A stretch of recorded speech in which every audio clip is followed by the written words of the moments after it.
we go. Good evening, everybody. Welcome to the Astro-Imaging Channel. I'm Molly, and I'm hosting tonight. Tonight, we have with us John Hayes. We're glad to have him back with us.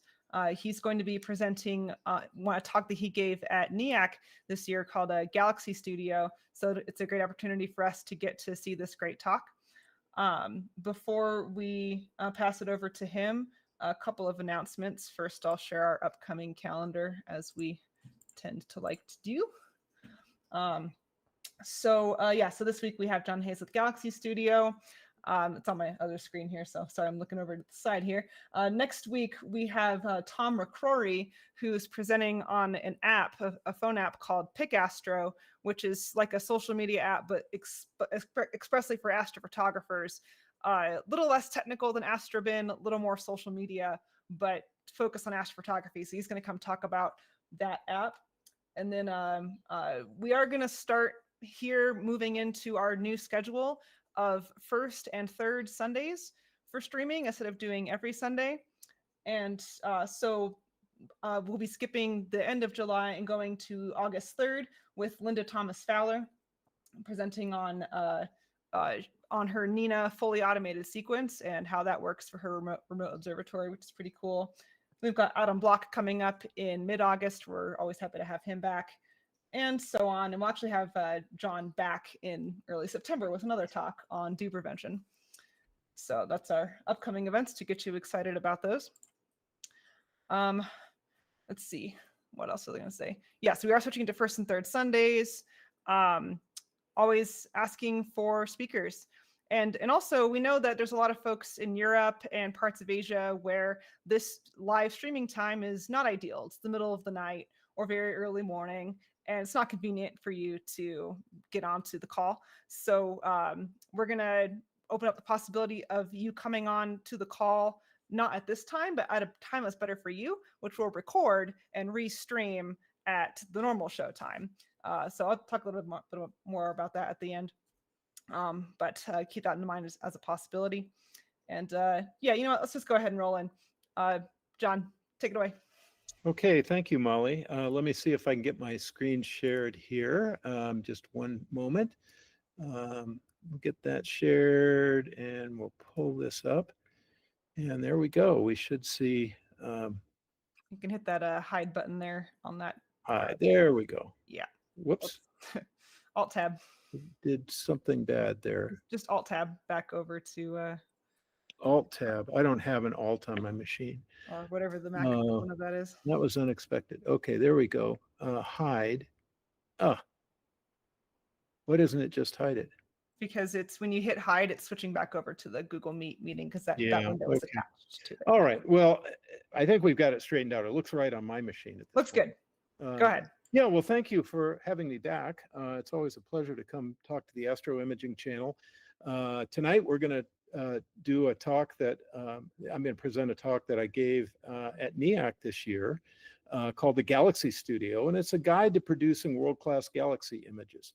And as most of you know, when I give a talk here, I always pack too much information in, so hang on. We have a lot to talk about. There are really 8 elements of success for producing world-class galaxy images. The first, image clarity, color fidelity, getting the background level right, controlling noise, producing good-looking stars, to some extent composition, how you arrange the galaxy in the frame. The object complexity can make a difference. Some galaxies just are hard to image and get a good image of them.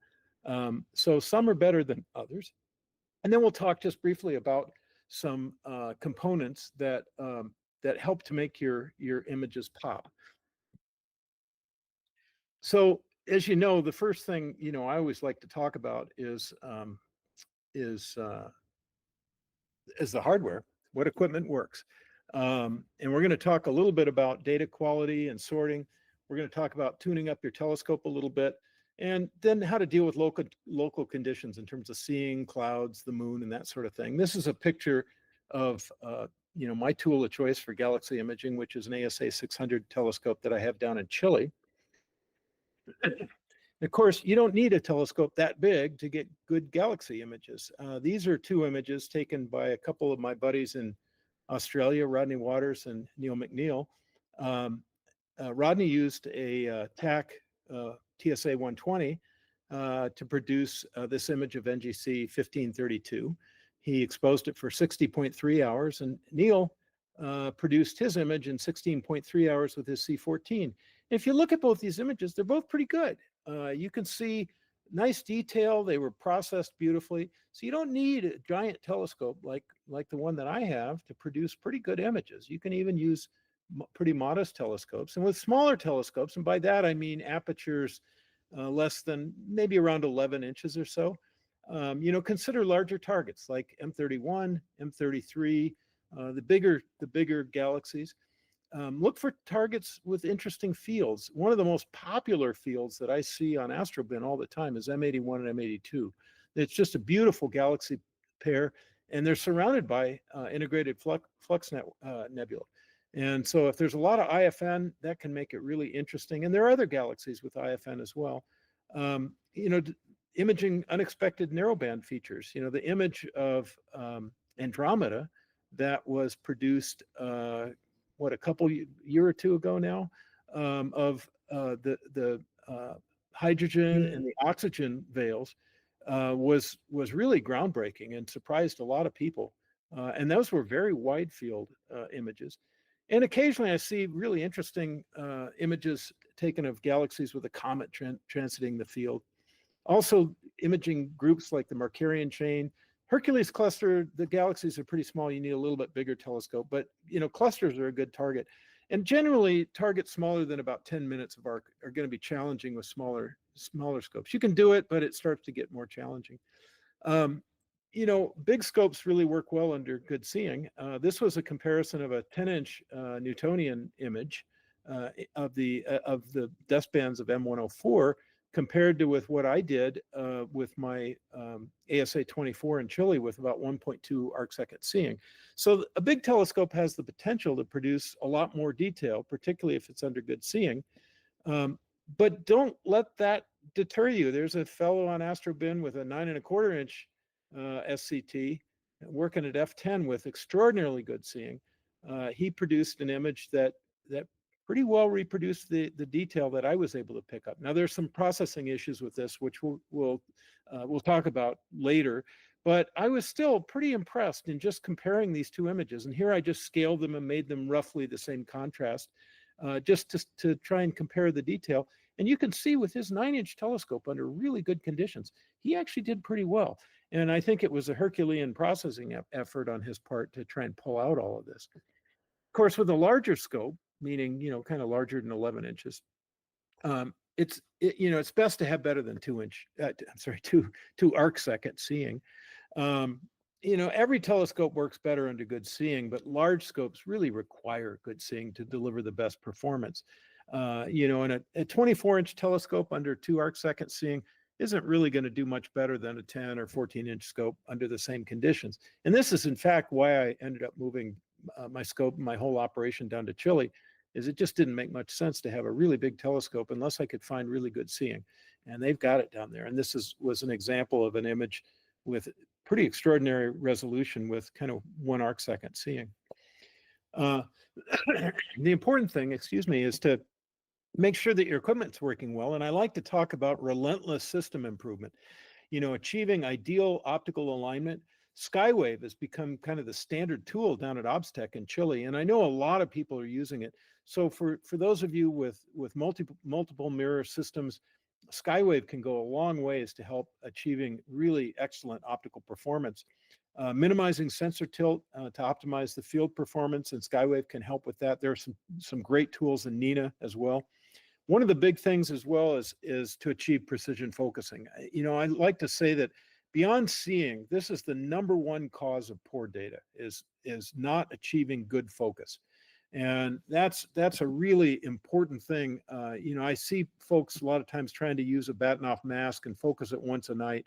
You just can't do that. Thermal changes will cause the focus to drift and your data to suffer. Use through the scope guiding with OAG or ONAG to deal with mechanical flexure. Set it up properly. You don't want to chase seeing. and if you achieve proper tracking and good focus, you should be producing star images with full width half max pretty much at the seeing limit. And one of the things I like to tell people is if you consistently see 4 arc seconds full width half max, that might mean you're in a bad location, but it also is very likely to mean that you're not producing either good tracking or good focus. And I spent a long time here in Central Oregon thinking the seeing here was terrible because we're on the lee side of the Cascade Mountains. But once I got my system tuned up, I discovered we have sub-arc second seeing that occurs around here every once in a while. So if your system is really tuned up, you should see that your full width half max values get really good when the seeing is steady. And then finally, take plenty of data. You know, that allows you to pull out the very best stuff. I used to kind of call this lucky image with respect to seeing, but we'll come back to that in a minute, and I'll talk to you more about that whole idea in more detail. How do you deal with the moon? Well, the best thing is to take RGB data under the darkest possible skies on either side of the new moon, and that you do that to avoid color gradients. And so I generally will take data maybe within maybe a week or so of either side of the new moon. And after that, I go to taking loom data up to about quarter moon or maybe a little more. The moonlight decreases contrast and it adds gradients, but they're really good tools to get rid of gradients in the loom channel. And the more data you have, the better you can recover contrast, even when the moon's out. So it's easy to remove gradients. It's easy to recover the contrast. After the quarter moon, take narrowband data. So 3 nanometer filters produce higher contrast than 5 or even 12 nanometer filters. And we'll come back to the implication of filter bandwidth right at the end here. But one of the things I also forgot to mention is that when you take RGB data, you don't need the very best seeing. You can take RGB data when the seeing is pretty crummy, but you want the best seeing when you're shooting your loom data. I typically shoot LRGB data with as close to unity gain as possible on my camera. The main thing you want to do is you want to make sure that your read noise is significantly lower than your sky glow. And in the case of my Moravian camera, which is an IMX455 sensor, I use as close as I can get to unity gain. It doesn't actually allow me to go right to unity gain, but I do that to gain the maximum well depth, and that helps to minimize saturated stars, which maximizes star color. And that has made a big difference. Going to unity gain, I get very colorful stars.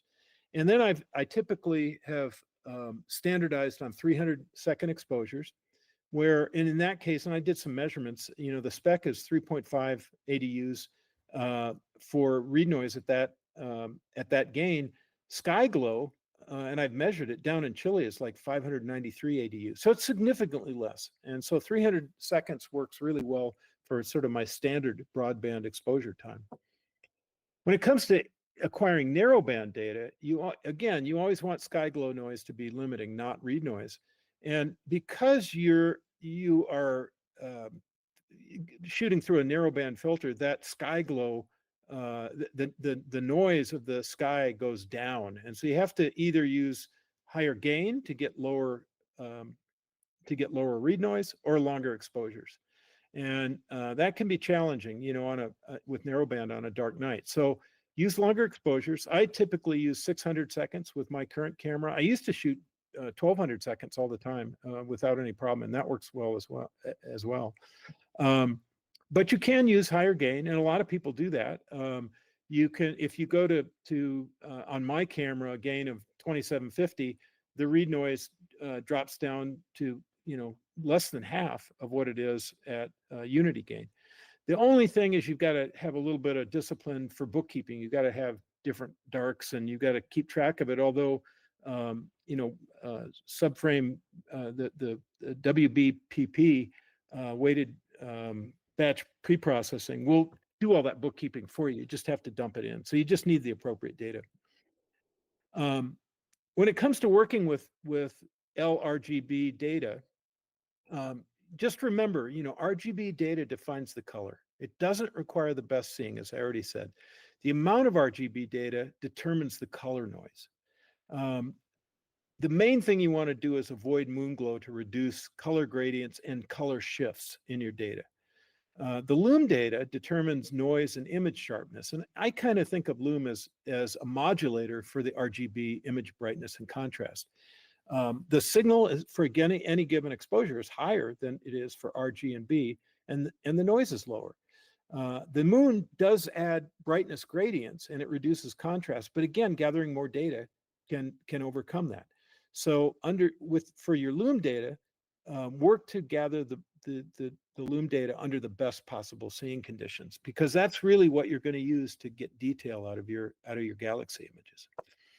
So that's really a very quick overview of the things you want to think about when you're taking your data. And as you guys know, I could probably talk for 4 hours about all the details behind some of that stuff, but we're going to jump into considering some more processing issues. This is an image of M104 that I did with the 24-inch, showing a little bit more of the field. And we're going to talk about data sorting. I promised we'd talk about that later. This is coming up. What to keep and what to toss. We're going to talk about image calibration, getting the colors right, how to best combine L with RGB, how to control the dynamic range, some masking strategies, background adjustment, how to treat the stars to get good-looking stars, how to enhance detail, and a few elements that really will help to make your images pop. So the question is to sort or not to sort. And last year, or earlier this year, I should say, I've been working a lot with Adam Block on his new telescope gone down to Chile. And one night we were talking about this, and I said, yeah, I gather all this data and I sort it all out, and that's how I do it. And he said, why are you bothering with that? Just dump it all in. And I said, oh, I don't think that's a great strategy. And Adam said, no, you're wasting your time. So of course I had to go try this, and I took a lot of data for M104, and this was, I think, the Lume channel, and it ranged from extraordinarily good. I think my best data was full width half max of 0.88 arc seconds. The worst was just bumping up against 2 arc seconds. So the conditions were pretty variable. And I found I could, if I set a threshold of 1.25 arc seconds, I could get 123 subs out of it. And if I used all of it, I had 249 subs. So I just processed this big tranche of data 2 different ways. And sure enough, the 123 subs, the really sharp stuff, produced a full width half max in the final stacked image of 1.15 arc seconds.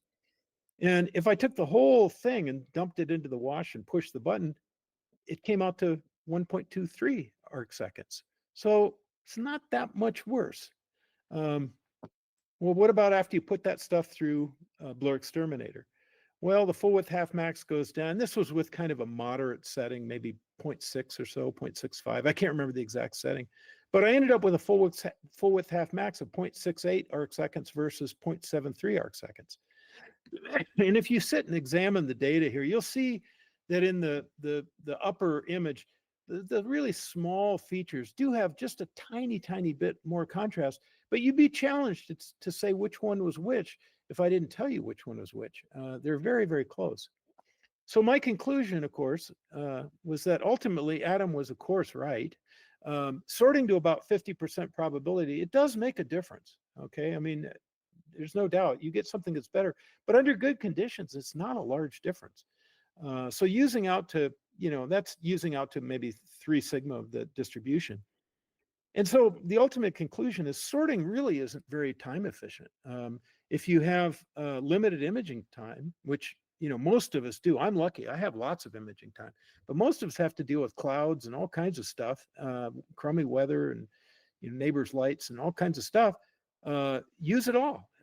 Reject only the very worst stuff, maybe beyond 3 or 4 sigma, throw that stuff out, but you won't get a significantly worse result. So let's kind of jump into common processing problems. And this is my short list. You guys may have some more on your list, but the things that I see in looking at galaxy images on Astrobin, I see faulty or no calibration. Colors seem to be the real bugaboo in this business. I see colors all over the place. I see, poor saturation, either too much or not enough. I see the black points that are wrong. I see out of focus images, images that are completely overbaked. I see some images just riddled with noise. These are just a few examples. And by the way, if your image is here, I'm not making fun of anybody. I've posted a lot of pretty poor images in my time. And I imagine a lot of people get an image and they can see spiral arms and they get super excited and stick it up on AstroBin. So I totally get it. These are just examples. So they're not really judgmental. It's just these are some things that we can work on to make better. So let's take these things one at a time and talk about image calibration. In order to pull out faint detail, you really have to properly calibrate your data. And I'm kind of starting out with this because I hear so many discussions on AstroBin where people say these modern cameras don't need to be calibrated. We don't need to use darks. We don't need to use flats. These cameras are perfect. We just don't need any of that. Well, that's just nonsense. That's complete nonsense. And the other thing that I often see is people will post images with calibration frames with hundreds of subs that have gone into their calibration master. I see it both for darks. Bias is the really common one. I'll see guys with 500 bias frames, and I'll see guys with 300 dark frames. You're just wasting your time. And I think some of you may have seen my derivation, but years ago I derived how many frames you really need. And unless you're doing thousands of frames, 15 to 20 subs, it's all you need for each master. And that goes for bias, for flats, or for darks. You don't need hundreds of subs. And that really becomes a problem if you're using long exposures. I mean, you can spend a lot of time taking dark data if you're doing hundreds of them and you're using 20-minute exposures. So give up on that idea. Use the right number of subs. Dark calibration, even modern CMOS cameras have dark current and hot and cold pixels. And if you look up close at your data, you'll see them. Flats remove the effects of PRNU, which is variations in responsivity over the sensor, removes vignetting and cosine to the fourth radiometric fall off. And this is what really allows pulling out the faintest features. Bias just removes an offset. But the one tip I want to pass along, and most of you guys may know this, but if you add 30 to 50 ADU offset for your narrowband data, it avoids zeros, which can cause real problems when you do registration. And I know WBPP now, I think automatically adds an offset just for this very reason. And so you want to make sure that you're not stacking or registering data that has zero offsets, because you'll end up with zeros and you'll end up with a moire pattern. And every once in a while, I see that problem pop up on the forums. So let's talk about color. This is a key struggle for processing galaxy images. And just so you know, this is one of my key struggles too. I think everybody struggles at some level with trying to get the colors right. What are the right colors and how do we know when it's right? So how do you recognize faulty color? Well, the first is you'll have little or no color in your background stars. That's a huge clue, and I see that all the time. Background stars that are all the same color or the wrong color in the galaxy structure. And this was just, again, an image I spotted on AstroBin. And I'm not trying to make fun of anybody, but oh my gosh, you don't see green occurring in galaxies. You also, if you see large amounts of purple, and I see that as well, those are both bad signs that your color calibration isn't right. The other thing I see a lot is poor dynamic range control. Saturated regions, if they reach 250 to 255 in an 8-bit color channel, they saturate to white. You can't control color when each of the color channels is too bright. So, one tip is, your maximum brightness in any image should not exceed 240 in an 8-bit color channel. Okay. So if it's brighter than that, you stand a good chance of either having the wrong color or having just showing white. So what should the colors be? And this is, we have to kind of go back to a little of astronomy here. And this is where I wish I spoke French, but this is the Hubble de Vauquier pitchfork diagram of galactic classification. And basically on the left, we have the elliptical galaxies, and this splits into 3 branches between the spiral galaxies on the top and the barred spirals on the bottom, and sort of the mix, the intermediate spirals down the middle. And then that kind of flows into what are called the irregular galaxies. And these have typical colors in the universe that are pretty agreed upon. Most of the ellipticals are mostly white. They might have tinges of a little bit of orange or yellow. They might have a little tinge of blue, but they're mostly whitish. The spiral galaxies, whether they're barred spirals or intermediate, have blue arms and a yellow or orange core. The irregulars are mostly white or blue. So with that knowledge, let's kind of look at what we should expect. But wait, there's more. Of course, there's lots of different galaxies: peculiars, elliptical, lenticulars, dwarfs, rings, starbursts, irregulars, ultra diffuse, and of course, interacting galaxies. And these may have different colors that are a little bit harder to predict. I just published an image of what looks like a ring galaxy, and boy, I struggled to get the color right on that. So these can be kind of challenging to figure out. But this is the information I want to pass on because it's so basic, and I see it ignored so often on AstroBin, and that is for spiral galaxies. Stellar evolution shows that hot, blue, young, bright stars occur in the spiral arms, in the outer spiral arms. The cool yellow, orange, older stars occur in the core of the galaxy.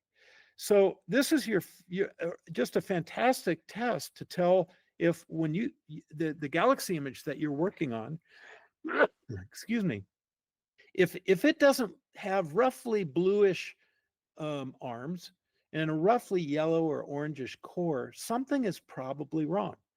It's really wrong if it's green or if it's purple. So if you see these colors, you're probably on the right track.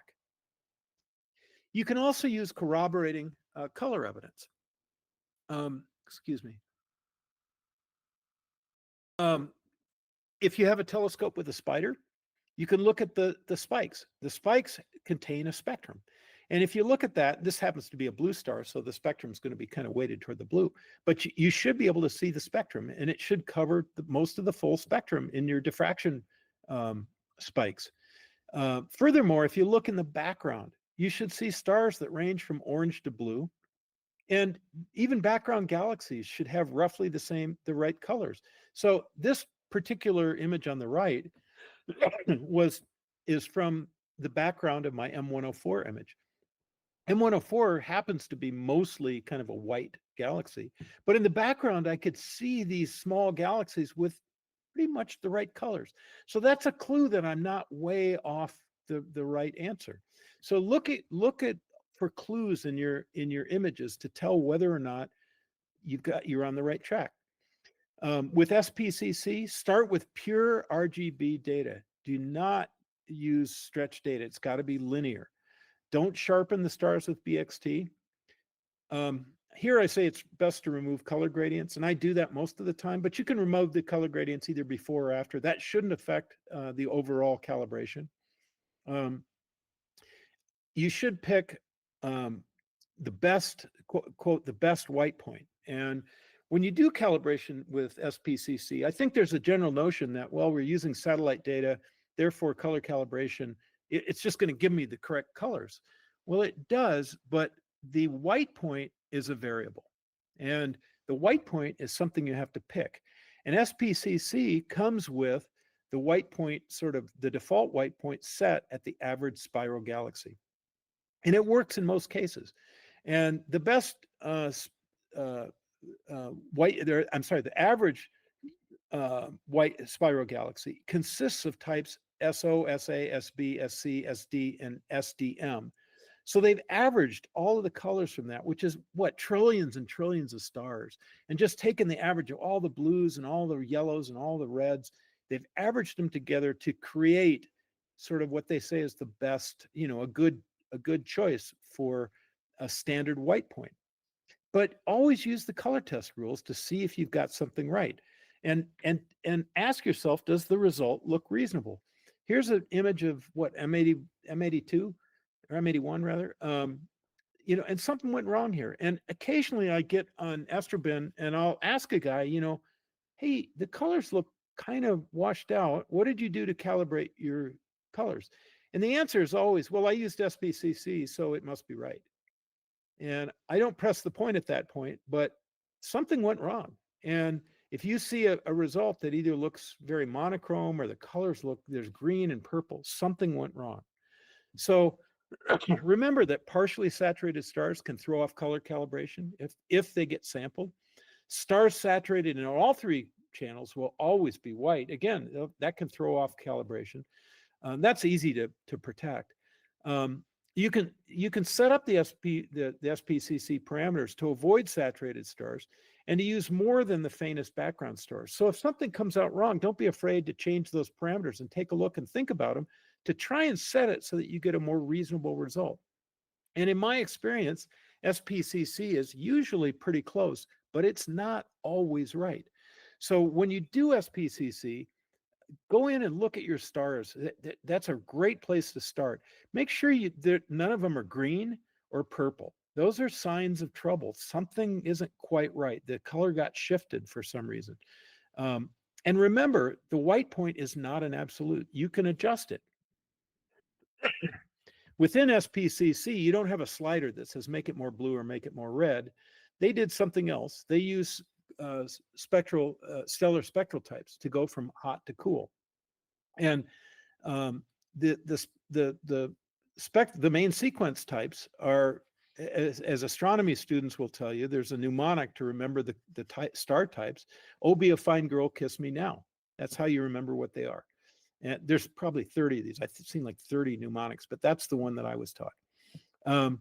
And they go from blue at the left side and they go all the way to red on the right side. So if you go into SPCC and you pick a red star, meaning like you pick an M type star, those are very red. Okay, that will say to SPCC, I want to make this red star the white. I want to make it look white. So that'll make all the blue stars look way bluer and the red stars look whiter.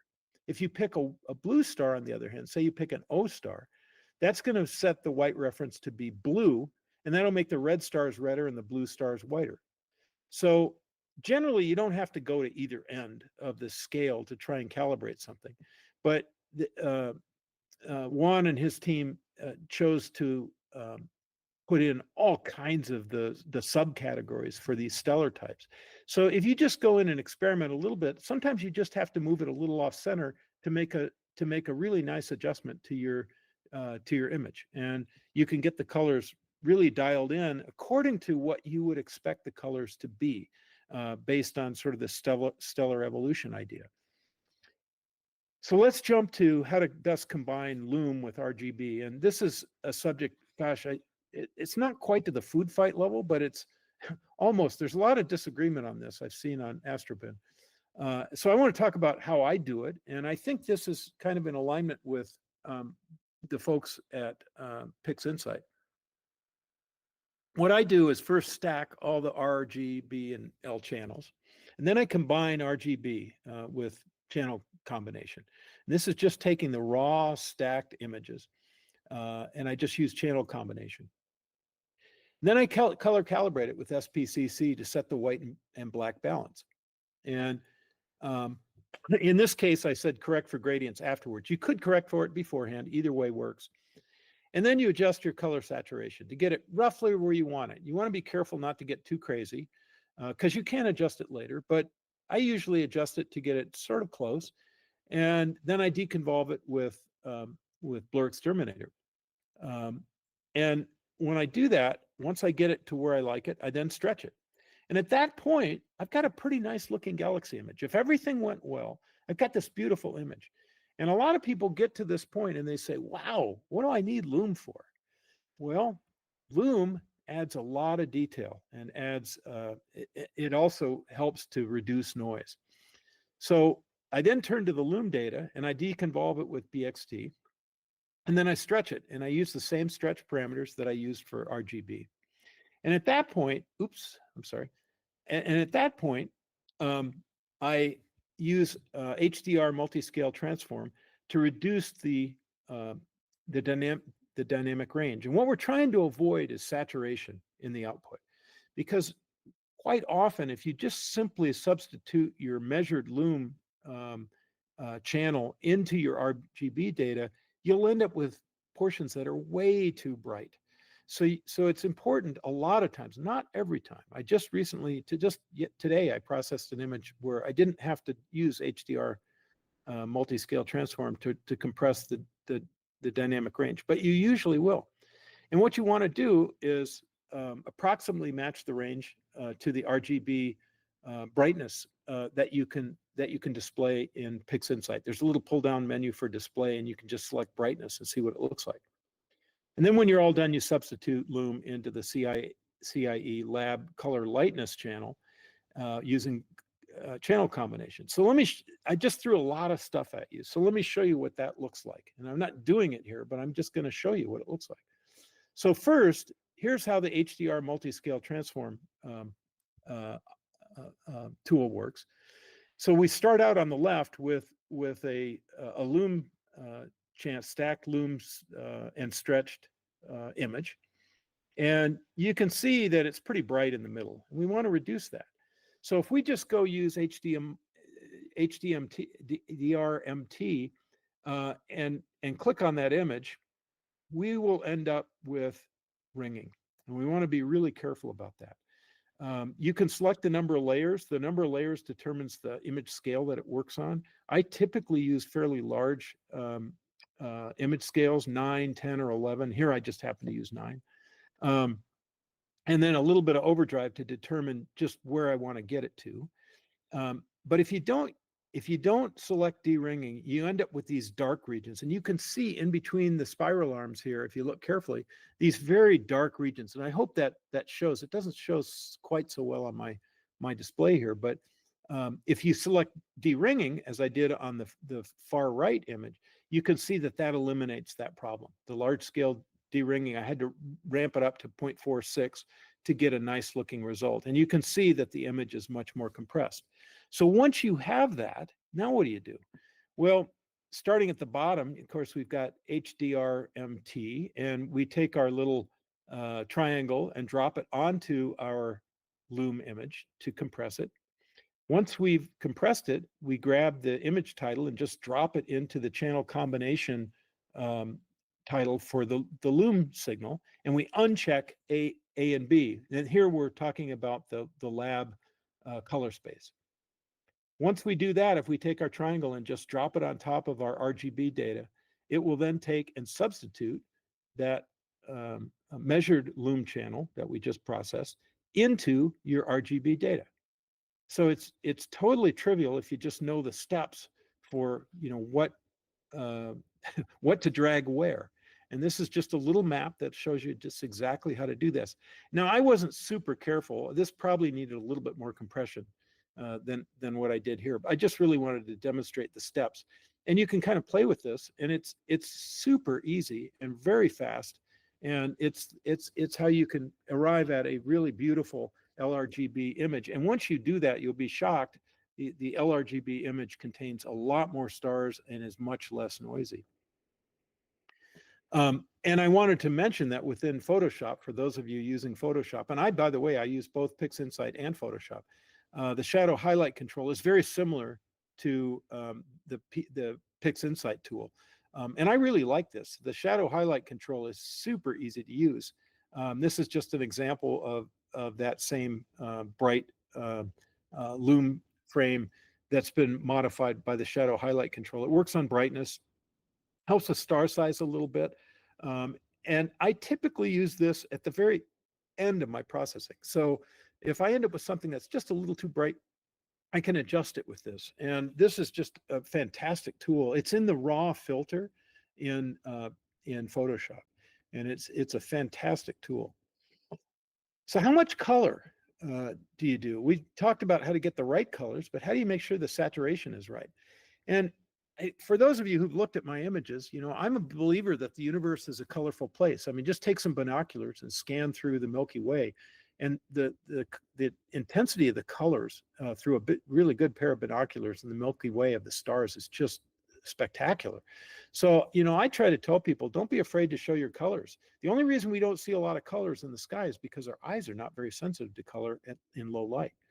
So, set saturation to show moderately strong color. And I pulled out a pretty old image of M51 here that I did years and years ago. And maybe the color's a little stronger than I would do right now. But this is an example that I'd call maybe about right.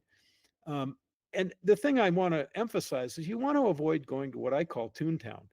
Saturated, choppy, weird colors. And these were just a few examples that I've seen of this where either in adding hydrogen alpha data or even trying to recover colors that aren't right, the saturation just got turned way, way up. And you end up with sort of a cartoon looking representation of the galaxy. Now, if you're trying to just produce a cartoon or make something that's kind of artsy, sometimes that's okay.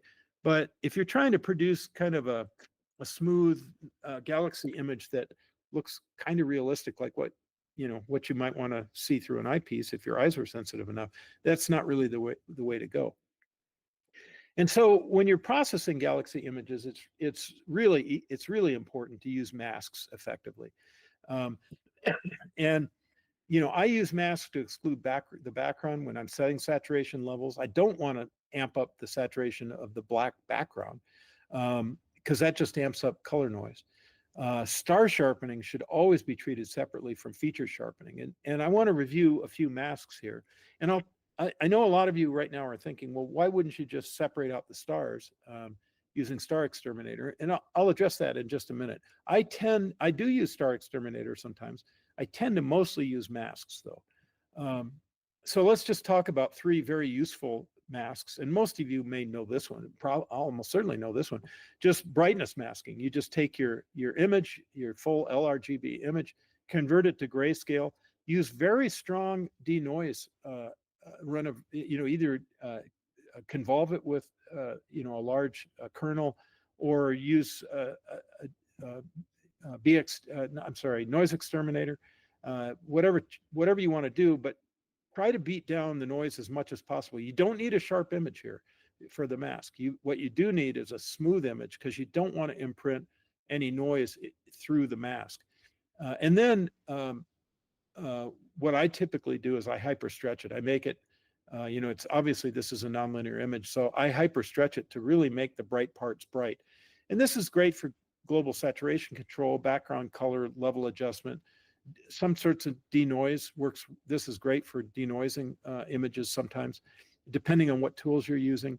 The problem, of course, is that in the dimmer areas of this galaxy outside the arms, it gets to be a very kind of low-level gray. It's not passing a lot of the data. So if you're using this, for example, to adjust colors or saturation, you'll end up losing the colors in those areas.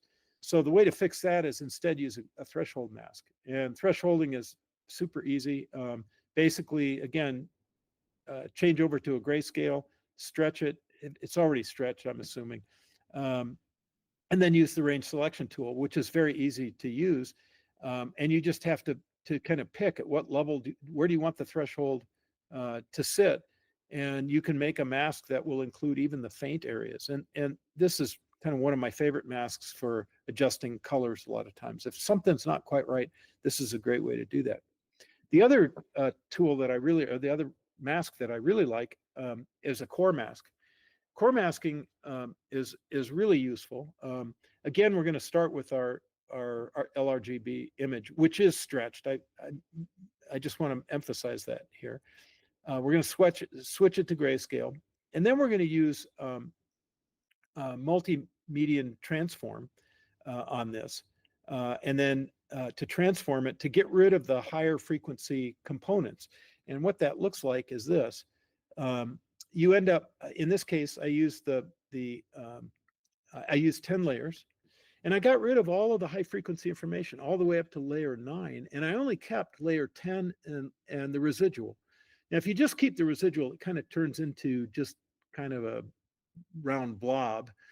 So keeping layer 10 gives it a little bit of structure, not a lot, but a little bit, and forms a really nice core mask. And you've gotten rid of all the stars in this case. This is really great for certain types of sharpening control, for some types of denoise when you want to do something just to the core and not anywhere else, local color corrections, and most important, the application of local histogram equalization, which we'll talk about here in a little bit. The one thing, when we talk about using StarXterminator, and it's a great way to separate objects from the stars, but the danger is it may pull small features out of your object, out of your galaxy, and put them in the star image. And unless you're paying really close attention, it's easy to miss that stuff. So you may end up operating on some detail and doing things to your features, and then when you put it back together, some of the components of the galaxy aren't included. So you can fix this if you go in and manually clone stamp out all the incorrect features that end up in the star image. So you're going to take your star image and examine it extremely carefully to see if any of the features that are not stars ended up in your star image. And you can clone stamp those out and create what I call a pure star image from that original star image. And then you can use this pixel math expression to remove the star image from your master image again. So in other words, you're going to take your master, your original, and divide it by now your pure star image, which I called stars here. Probably should have called that pure stars. And that way you've correctly separated the two components. In general, you're less likely to generate artifacts using masks to isolate features, and that's why I prefer it. You also have to be really careful about how StarXterminator handles star halos. So you can end up, if you're not careful, end up either enhancing star halos or creating artifacts that make the halos look really bad. So there's a little bit of skill to using StarXterminator for galaxy processing. I think it works really great for most nebula, but for galaxy processing, I tend to prefer processing using just masks. Sometimes when you get to the end, you discover that your background has a color imbalance. And that usually happens when you've goofed and you've forgotten to mask out the background. Don't ask me how I know that. So you end up at the end with a little bit of color imbalance. Maybe it looks a little too red or there's too much blue in it. You have to look really carefully because your eye gets used to looking at something. And so I typically measure this. But first, to handle the background, you want to make sure you've eliminated the gradients. And sort of my go-to tool that works almost every time when nothing else will is ABE, automatic background extraction. But it's a little bit tweaky. There are some other really great gradient removal tools in PixInsight that I think ultimately work better. But if they ever fail or I have trouble with them, I always end up back at ABE. But there are a lot of good ones. You just use your favorite one. And one of the nice things here is you can tweak the color balance in Photoshop, with the color balance tool, which is under the image tab. And you just click on shadows. And the beauty here, you don't really have to do any masking or anything. Just click on shadows and use it for very tiny adjustments. The most I might ever move one of these is a value of plus or minus 3. Normally it's 1 or 2. You don't need to move it very much. And you can also, in PI, you can go back to background neutralization. And I do this sometimes.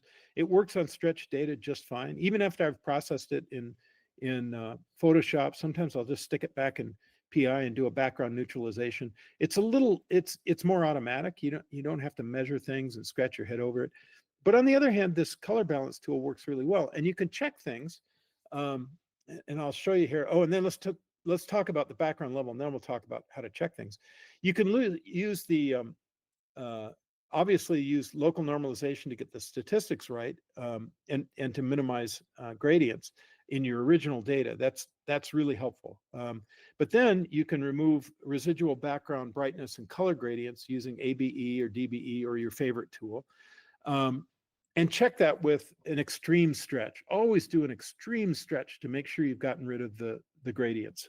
I usually just click Shift and the screen transfer tool just to look at it to make sure I don't have gradients. And remember, always start off with a slightly bright background. You can always lower it at the end, but you can't raise it. If you get it too low, you're going to have to start over again. So at the end of my images, I actually go back to Photoshop, and I really like the raw filter in Photoshop because it allows you to just adjust the black level without any masking. You can just use this little light adjustment tool, go to the blacks, and you can just slide it down, and you'll see where it is. There's a little chocolate Hershey's indicator there that shows whether or not you're clipping. If that's black, you're not doing any clipping. That's in the upper left-hand corner of that little dialog box. And if you're once you get used to it, you'll learn kind of where to set that fall off for the background to achieve a good level. And what is a good level? Well, I use the eyedropper tool to look at the black point, and generally the best values are between 14 and 18 ADU in an 8-bit color channel. So my target's usually like 15 to 17. That's about 0.06 absolute in PI. And I want to make sure the balance is R equals G equals B. That's what black looks like. Now, some will argue that space is really slightly chocolate colored and all that stuff. I tend to find my images look a lot better if I make R equal G equal B. And they look great when I get them down to 15 to 17, somewhere in that range in Photoshop. If they're a lot brighter, I like the contrast between the galaxy and the darkness of space. But if it's black, it doesn't look right. It can't be black. How about stars? Here's an example of, that I see commonly in a lot of galaxy images. The background's way too dark. It's probably 5 or lower. The stars are saturated. They lack color. The stellar profiles are clipped. They're just they're just white, and they appear as disks. It just doesn't look realistic at all. Below is a pretty good image where the background's above the black point. Stars have color. They have a peaked symmetric profile and only minor star halos, and they look piercing and more realistic. And that's your real goal. And a big part of setting that background level is to make sure that the background isn't fully black. You don't want it black. The stars will not look realistic. And this is another reason to make sure that you don't clip your star data when you take the data in the first place. And you want to make sure that your stretch is such that you're not clipping the stars. The primary operations required for star images are just 2 of them. One of them is deconvolution and then saturation adjustment. That's really all you ever have to do. Now, occasionally, excuse me, you might want to de-emphasize a dense star field. And there are a bunch of ways to do that. One is to use,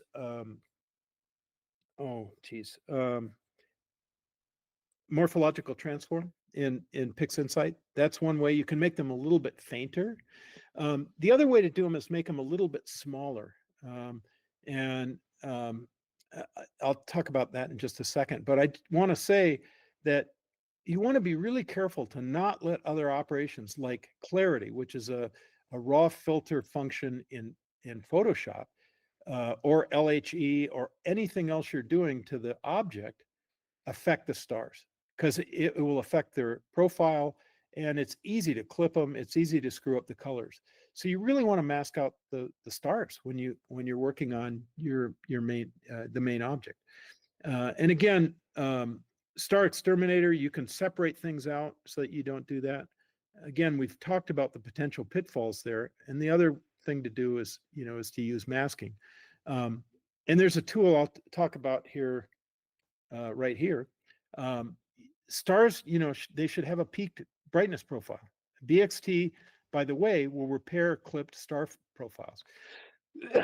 Excuse me. When Russ trained the neural net for BXT, he was aware of the fact that stars could be clipped. And so he trained it to fill in the peaks. That's one of the reasons you really don't want to to do color calibration on any data that's run through BXT, because those peaks may not be accurate. They look better, but they may not be at the right height. And remember, if stars are saturated, they can't have color. So You want to minimize your overexposed stars in your subs. That's why you want to maximize well depth. I've already said that.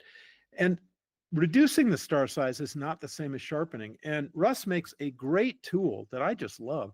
It's only available in Photoshop. It's called Star Shrink. And you can use it to control very overexposed stars, even after BXT, and make them look great. BXT doesn't work that well on the really big stars. And so Star Shrink can go in and effectively reduce the size of really seriously overexposed stars. And this is an example. And one of the things that's really important with Star Shrink, if you do try it, is to make sure that you use masked application of Star Shrink, because Star Shrink just looks at blobs of light. It's not smart. It just looks at blobs of light, and it will make them smaller, whether they're a star or not. So that little blue galaxy at about 10 o'clock from the star there, it would have made that smaller, but I masked the star. So I really only use Star Shrink on the really big stars, and I just apply it through a mask for the big stars. It's very effective at making your images look a lot sharper. So I highly recommend that. Let's talk a little bit about deconvolution. Imaging starts with an object that has some given irradiance distribution. And that distribution gets convolved with the PSF of the optical system to form the image. That's just the basics of physical optics. The system in this case is the atmosphere plus the optics plus the sensor. And this forms something called the optical transfer function of the system. And this involves both irradiance and phase of the signal. And the goal of deconvolution is to undo all this stuff in the imaging process to reproduce the original irradiance distribution in the image. It's basically an optical undo function. And the goal is to do that without amplifying noise or ringing or other artifacts. Now, of course, the problem with this is if you could really do it, if there was really such a button, undo button, we wouldn't need big telescopes. We could image anything, and we could work backwards to what the object actually looked like. But so deconvolution turns out to be what's called an ill-posed mathematical problem. And that makes an analytic solution really challenging / impossible. Most true deconvolution solutions are iterative. They estimate a solution that when convolved matches the input, and they kind of go round and round in a circle until they reduce errors and they stop converging, and they produce a result. The problem with this approach is it's really sensitive to noise, and it has big stability issues that can produce ringing and all kinds of other problems. And you guys all know this, right? We all see it when we try to do standard deconvolution. The neural net methods, like what Russ did in BlurXTerminator, are not iterative. They're less sensitive to noise, and they're very stable. And the ultimate limits that come out of BXT are really come from the signal to noise and to some extent the MTF considerations for the system. But in general, you can't, BXT will only go so far to sort of unravel what the solution is. And the accuracy comes from the training data. And the neural net is to produce, the neural net is trained to produce the best estimate of features that produce the blurred data. And, Russ actually computes this stuff. The training involves a variety of blur functions related to optical aberrations. And so he computes all of this stuff, and he throws it into the training data. And so he's also cleverly made the system to be patch-wise shift invariant to account for field aberrations. So the blur can vary in form over the field, and he can still correct it. And that's a big part of the beauty of BlurXTerminator. As I've already said, the training can and does correct for saturated stellar profiles, and it's fairly insensitive to noise. And it's best to start with oversampled image data. Now, that's up to a certain point. But the main thing you want to remember is binning. If you're going to use BXT, binning really doesn't help you very much. You'll find if you use oversampled data up to a certain point, you'll get a better result with BlurXTerminator. One very important caveat here is to only use BlurXTerminator on linear data. Russ only trained it with linear data, and I have seen all kinds of mistakes among imagers with BlurXTerminator, and you have to be careful. The image on the left is a fairly aggressive sharpening of a part of a galaxy. The image on the right is I took the stretch data and then sharpened it with BXT. And you can see what it did. It fabricated all kinds of stars. It takes the stretch data and little small features that are stretched, it fools it into thinking those little features are all stars. And you end up with what's called hallucination. It hallucinates all kinds of stars. Object details are lost. Small features are converted to stars. This just does not work. The other thing you'd never do is you never do multiple passes with BXT. Basically, for sharpening the stars, the range to use is between 30 and 55%. You can go a little higher for really small objects, but in general, that works well. And be sure to use automatic PSF to correct for field aberrations. That's the only setting that will correct for field aberrations. If you use a specified PSF, it's just a constant over the field. So always use automatic PSF. For sharpening features, typically 50 to 80% works well. If you get higher, it depends on the data quality. You have to be really careful you don't start producing sharpening artifacts if you get much higher than that. So my advice is don't get greedy. You use a single pass only. Use the maximum settings that do not produce artifacts and no more. And so when I sharpen an image, I will sharpen it and then I'll blink between the sharpened and unsharpened to just see if I have any artifacts and to see, did I get something that really makes sense relative to the original data. And you can go, a lot of times you can go pretty far before you start to see things that really don't look right. But the main message is don't get greedy. And I think this question has really been pretty much put to bed, that, BXT really doesn't hallucinate. This is data out of my ASA sharpened with BXT compared to the Hubble data. And Hubble data, by the way, I really want to emphasize, is much sharper than what's in this image. This is just sort of a wide field mosaic showing M104. And they didn't go to a lot of trouble to show the real resolution of HST. But it's a great sort of standard to try and determine, did BXT produce anything that's not there? And if you really study this, it does a great job. Other detail enhancement tools, multi-scale linear transform and PI allows selective enhancement of small scale components. Use the smallest scales, but don't use one. If you're enhancing the smallest scale, you're most likely enhancing noise. So you want to be careful about that. I typically only enhance maybe as 3, maybe 4, but 4 is a lot. And you want to use very, very small adjustments. A little bit goes a long way with this tool. And you can get really nice results out of it, but you've got to be patient and it requires some fiddling. But it does a nice job. The easier to use tool is the bandwidth filter in Photoshop, which is basically a Fourier sharpening tool.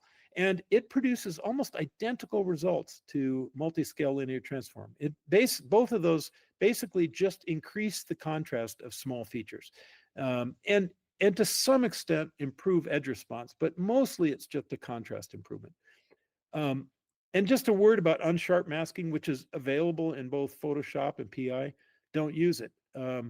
Its biggest feature, it'll sharpen things, it'll make things look a lot sharper, but it will also amplify noise in your image quite a bit. And you have to be very wary of using unsharp masking. And I've fallen into that trap. It's discouraging because if you use it and you get further down the road with a lot of work and then you look up close, you've got a lot of noise. And then finally, with your sharpening tools, don't touch the stars. If you touch the stars with sharpening tools beyond BlurXTerminator, what you'll do is you'll turn them into little discs. And that's never good. So really try to avoid doing any kind of sharpening on the stars after you have you run BlurXTerminator. Now you can make the big stars smaller, but that's not the same as sharpening. Pixel peep your own images. Go in and look for worms, dark circles around stars. You could see dark circles over here on the far right. That's off of, I can't remember if that's my, I think that might be somebody else's image. I can't remember. The color thresholding problem there, that's off of one of my images. I just went in and pixel peeped it and found a mess there. Noise, color, and spatial, that's off of one of my images, and I posted it and then later went back and went, ooh, that's a mess. Something called posterization chop is when you kind of convert the detail into this kind of messy, posterized, choppy looking thing. And this, if you zoom way back out, actually doesn't look that bad. But if you pixel peep it, you'll find that stuff. And there are some tools in Photoshop that are really good at producing this. So be sure you pixel peep to see what's happening. If you get all the way into this posterization kind of choppy looking thing, you've gone way too far.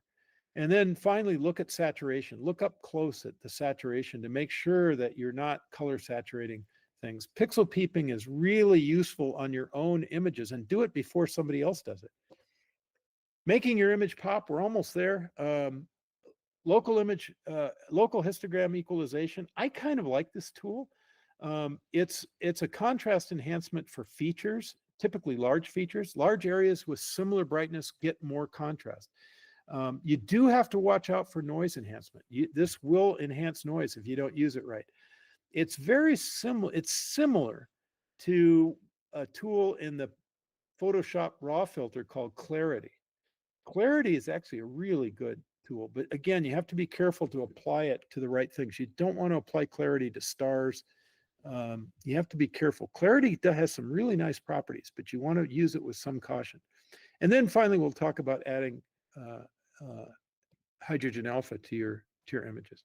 This is an extreme demonstration of what local histogram equalization can do. The original image is up on the left, and I added 25, 50, and 100%. And you can see at 100%, it just really overemphasizes the contrast. It just does a terrible job. But what I find is a lot of times, if you use LHE in very small amounts, and I'm talking about 12%. I think the largest I ever use is maybe 20%, but 12% or so can make a really subtle, striking difference in the way your images look. And so I would urge you to take a look at it and see what you think of it. Again, be very careful about how you apply it to faint areas. You do not want to apply this to the whole image. This is where, for example, you would use a core mask. And so you'd put a core mask over this image and just use it on just the core of the galaxy. But this can really add a lot of pop to your image if you apply it correctly. So I would say, go experiment with that and see what you can do with it. Finally, let's talk about adding hydrogen alpha. This is a technique where, originally years ago, people used to just stick the H alpha on top of the red channel or something and just layer it in, and you end up with all kinds of color balance problems. And Vincent Perez and Martin Pugh came up with a technique of removing the continuum signal by subtracting the broadband red before adding it to your image. And this works just really, really well. And Charles Hagen at Night Photons developed a nice little tool that makes this a lot easier than doing it manually, as Vincent and Martin came up with. And it's a free script. I highly recommend using it if you want to try adding H alpha to your system. It can generate starless results as well. And then when you're all done, you use pixel math to add 4 parts of the red channel to 1 part of the blue channel. And don't get carried away. Just add a little bit. You don't have to add a lot. And I see people adding way too much. So first, this is just an example of what the HA plus the continuum looks like. And I'm sure a lot of you guys have done this. And if you get it right, this is what the HA only looks like for Centaurus alpha. You often have to remove residual stars. The subtraction is not perfect. So you do have to be a little bit careful to remove residual stars in the field to make sure that you don't unbalance them when you add this into your signal. So there is a little bit of handwork that's involved in doing this, but it's a very effective method.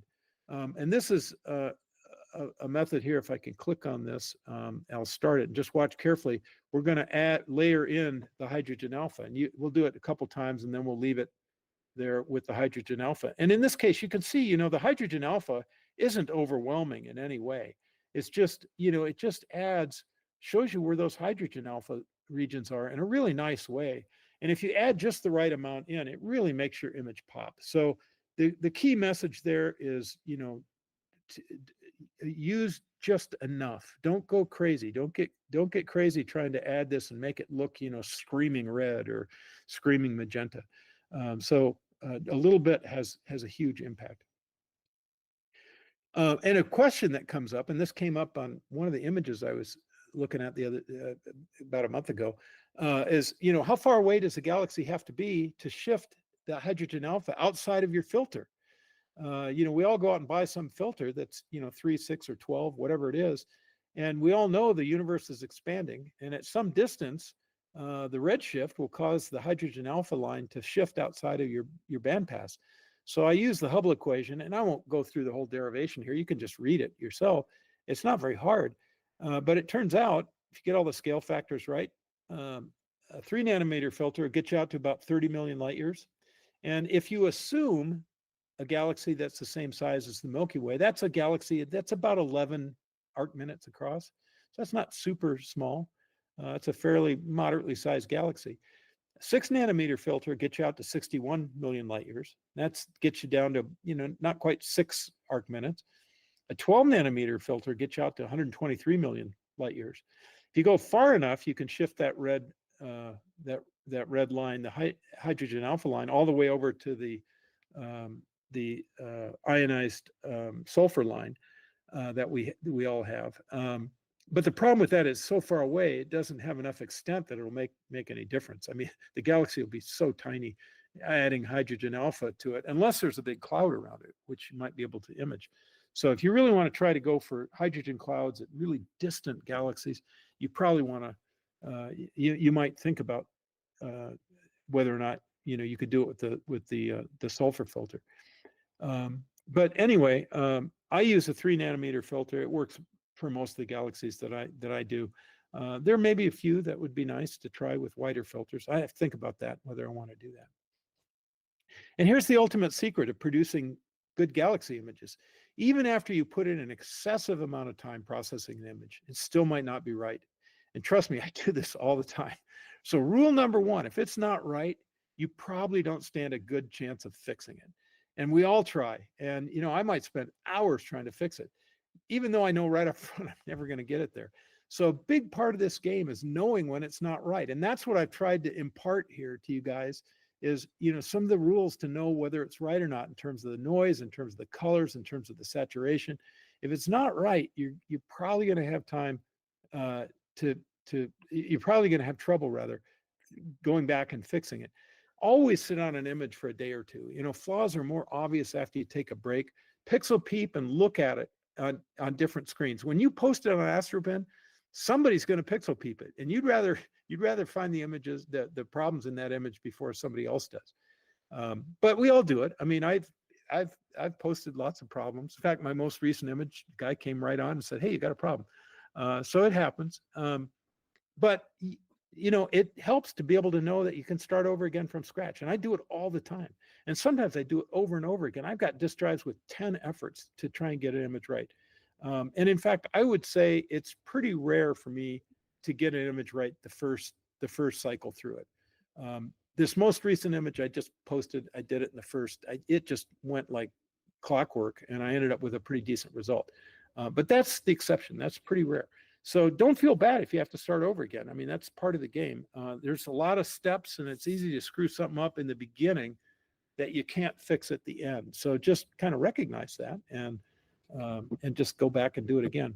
So in summary, generate good data, know how to review your own results, how to evaluate colors, proper saturation, and how to set the correct black point. Don't overdo sharpening. Make the stars look natural. Gently enhance the structure. Be really careful about noise. You don't want it too clean. You don't want zero noise, but you also don't want gobs of noise. So That's where it helps to look at image of the days, to kind of zoom in and see, how much noise was here. And to that extent, compare. I do it all the time. It's really helpful to go look at APODs and image of the days and other imagers who you respect. Go look at their results and see what they're doing. And don't be afraid to start over again. Those are really the basics of this whole thing of getting it right. So congratulations, you guys made it through this. I mean, I threw a lot of stuff at you, and we didn't even process an image here. It's just sort of the basics of the philosophy of imaging a galaxy image. And I look forward to seeing what you guys can do, and I'm sure you'll produce some amazing stuff. So thank you for hanging in there.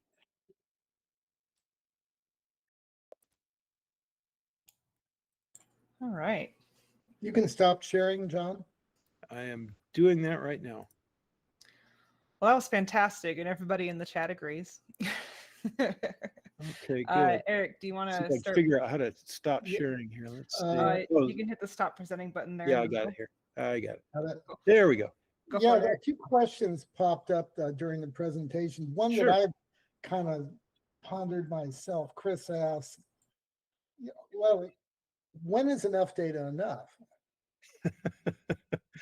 Well, that's a really good question. That is a really good question. And, I see all the time somebody's come out with a new calculator for computing. How much data do you really need?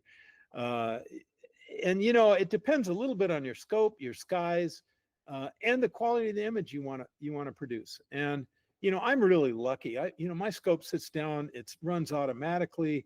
I can just let it run on and on and on and on and take, huge amount. I mean, that M104 data, I was just lazy. I mean, by the time I was done with it, I had 294 lumen images, and probably almost that much in RGB, which is absurd. That's just absurd. In general, for a bright galaxy, and again, it's going to depend on the scope, but, for my scope, I know if I've spent less than 16 to 20 hours on a moderately bright galaxy, I'm going to have trouble getting a good signal to noise ratio out of it. And that's just kind of my experience. That's not, I didn't calculate that. That's just kind of where I am in terms of imaging this. So I kind of know, having done this for enough years, that with my scopes down there, if I image for anywhere from 7 to 10 days, certainly 2 weeks, I can get just a great image out of that. And when I say image for 7 days, I'm talking, anywhere from 6 to 8 hours a night. In the summertime, I don't get that much time. So, it's hard for me, that's a hard question to answer. In my humble opinion, take as much as you could take. If you want a really good image, take a lot of data, because you're going to have some that's, it's terrible. Either the seeing was awful, or, some winds bumped the telescope, or, there are just a million problems. And it's really frustrating to take, 5 days of data, move on to the next object, go back a month later, now that the image has moved out of the sky, and go to process it and discover you don't have enough.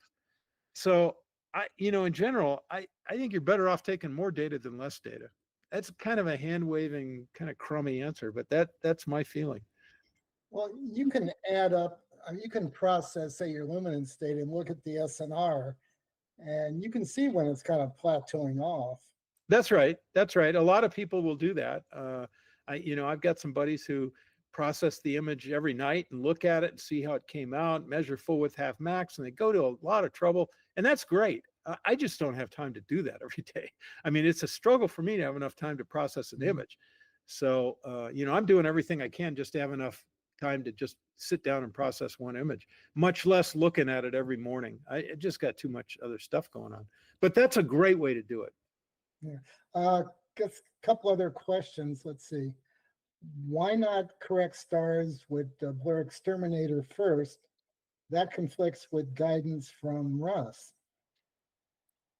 I think you said you want to correct it first. I'm pretty sure Russ said do SPCC first and then do BlurXTerminator. Yeah, I think that's true. So that's kind of. Yeah, you definitely, you do not want to color correct on sharpened data, for sure.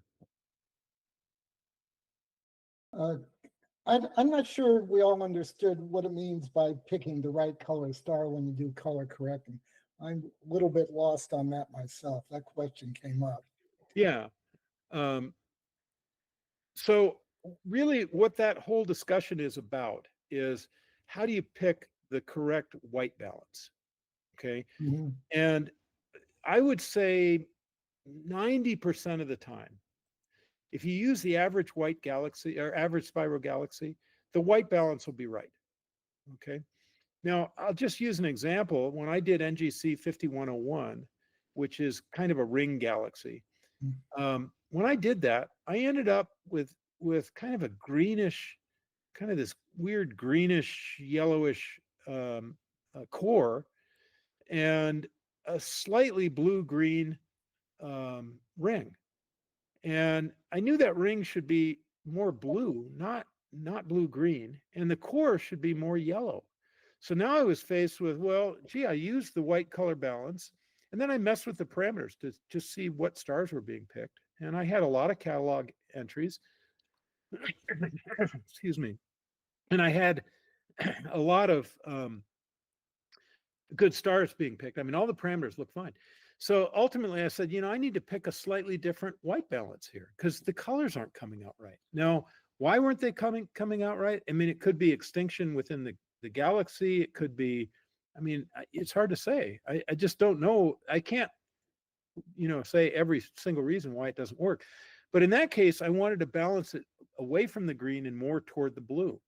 And so that meant picking a star that would give me more blue emphasis.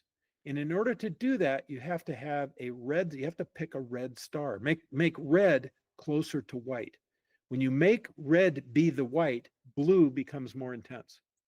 So I started with kind of yellow stars and then experimented with a couple of choices and very quickly converged on a choice that works pretty easily. So you kind of have to, you know, iteratively try the different star types. The key is to know which way to go. So, you know, in my case, I wasn't getting enough blue. It looked too kind of green, reddish. It just, the balance wasn't right. So instead, I tried to make red more, be closer to the white balance. I didn't go all the way to the end. I just started picking stars in that direction toward end. Does that make sense? Well, as I recall, there's a drop-down menu where you have a large number of selections. That's right. I always scratch my head going, don't know what that means. What do I, oh, well, that's then go back and look at my slide. So those are stellar types, okay? Mhm. And they go OB, fine girl, kiss me now, okay? So O is at the blue end and N is at the red end, okay? And so if you do that pull down, you'll see O stars, and then there are sub-classifications. So when the guys at PixInsight wrote this, they wrote it with all these sub-classifications. So you have to go down sort of toward the middle, which would be maybe K type stars. Those will be yellowish stars. That's the sun, I think, is a K star. It's So, G2B. G2V, excuse me. Okay, thank you, Molly. Okay, I guess I should know that, but okay. So you could start with a G2V and you could start moving a little bit more red to see what that does.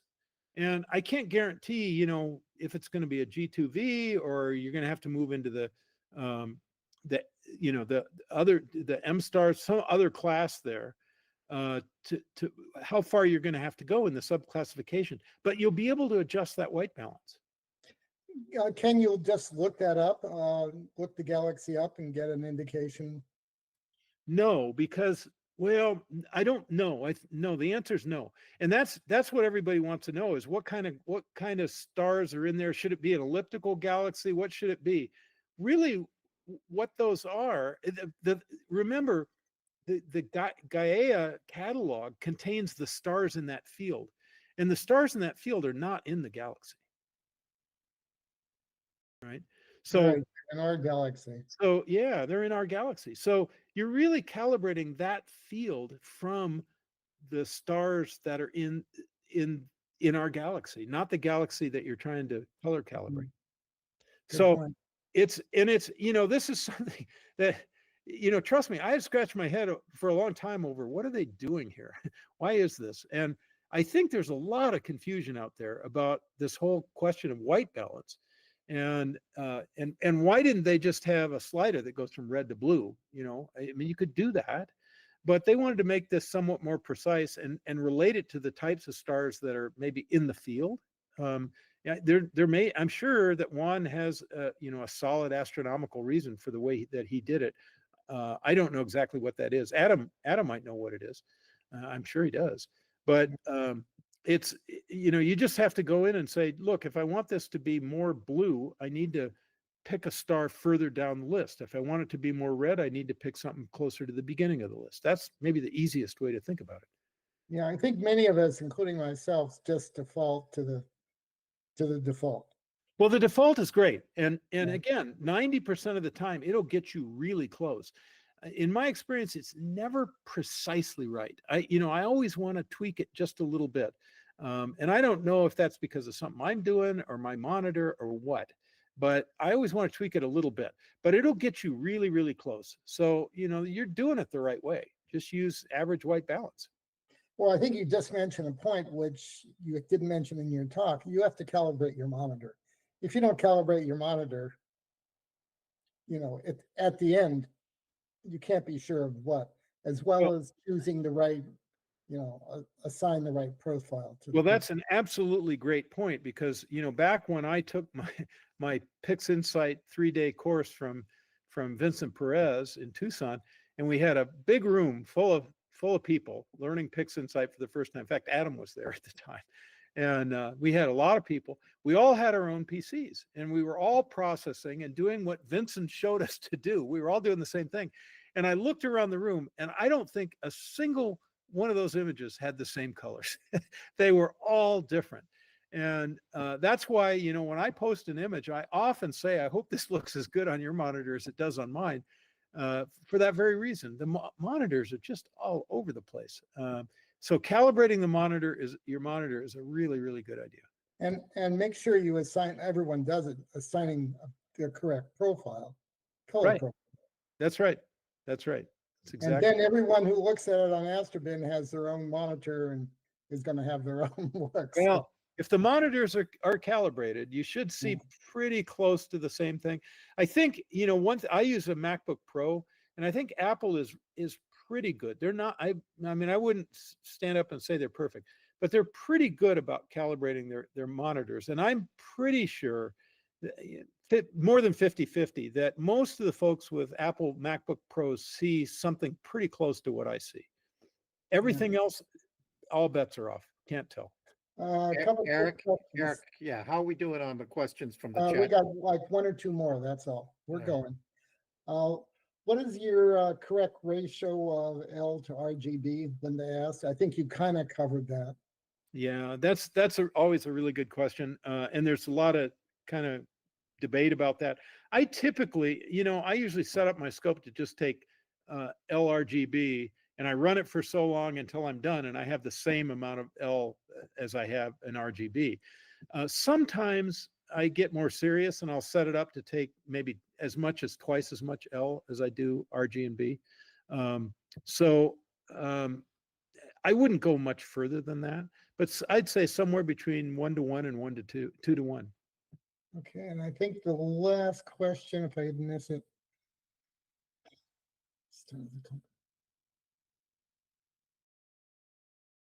So there's a question about how best to control star halos. And I think we've all run into star halos. Oh, no kidding. Yeah. Gosh.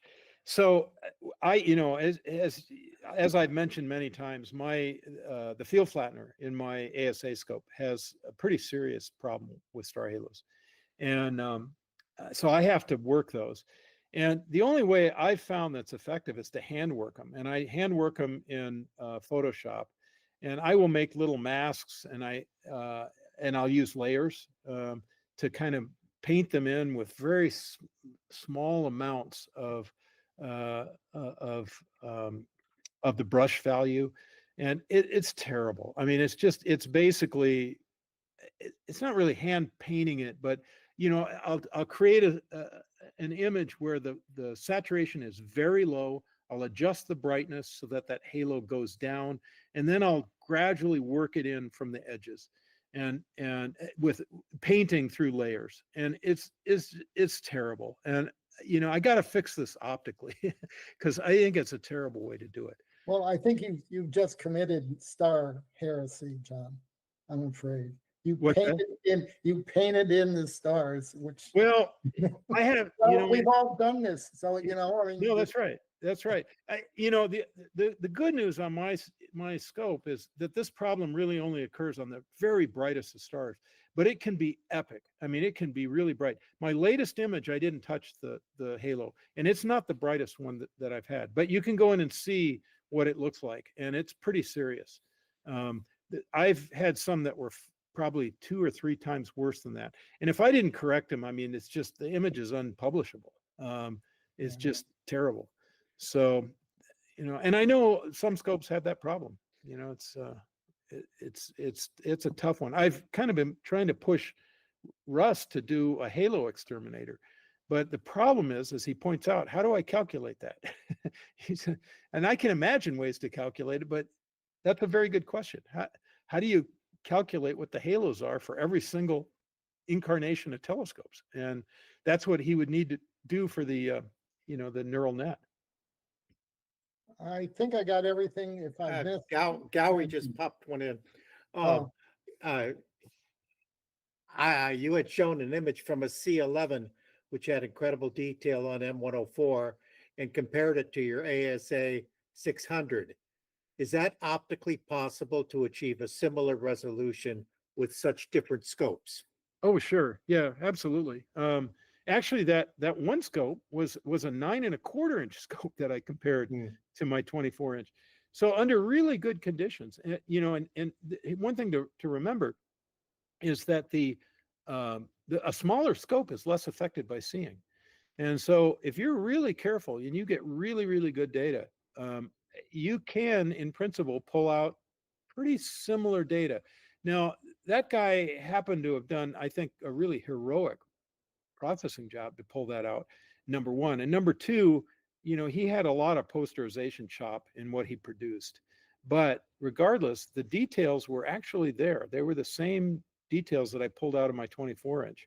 So in principle, it's doable. In practice, it's really hard. You need really, really good seeing conditions to make that work. And your scope, I think, has to be perfectly aligned. The optics have to be really good. You need perfect guiding. But in principle, I think it's possible. Molly, I think we got it. We're running a little bit long. You want to take it? Yeah, I think we got all those questions. Hopefully we got everybody's questions in there. And yeah, really fantastic presentation and lots of information that people will be referring back to for a long time, I think. So it's really great. Thanks so much for coming on, John. Yeah, a couple quick final words. Again, we're going to be moving to broadcasting on the 1st and 3rd Sundays of the month. That can shift a little bit if there's holidays like Labor Day and stuff like that. So please keep an eye on the schedule, and you should get notifications if you're subscribed, as well as on our Facebook page. I've gotten better at posting announcements day of the show of what the show is going to be that night. Also, European, Asian, other folks that are in unfavorable time zones. If you're interested in presenting but cannot be up in the middle of the night on a Sunday night, then please shoot us a message anyways. And we're considering trying out a format where some of us log in and we do a recorded version of the show at a more reasonable time for you. And then we play that recording for the live stream at the normal time. So without the live aspect, but still with some folks in the room to ask questions we think viewers will have and things like that. So we're going to give that a try. And if you're interested in trying that with us, and please shoot us a message on our contact us page on the astroimagingchannel.org. We are still looking to recruit another streamer or two. We will teach you how to do it. You don't already have to know how to do it. It's not terribly complicated. You don't need a crazy awesome computer to do it. Decent internet is helpful. and we'll get you the software as well. So also reach out to us on the contact us page if you're interested in seeing what the streaming experience looks like, and seeing if you could potentially come be one of our streamers, so we can get a few more in the rotation to relieve some of the stress on Jaime and I. Would be great. Yeah, also looking for somebody who is interested in doing more of our social media management as well, and expanding that. Okay, And you know, wait. We need 300 more subscribers. We've been at 19.7 since, I don't know, since Molly got her PhD, probably. It's kind of, yeah, you're right. It's kind of flatlined.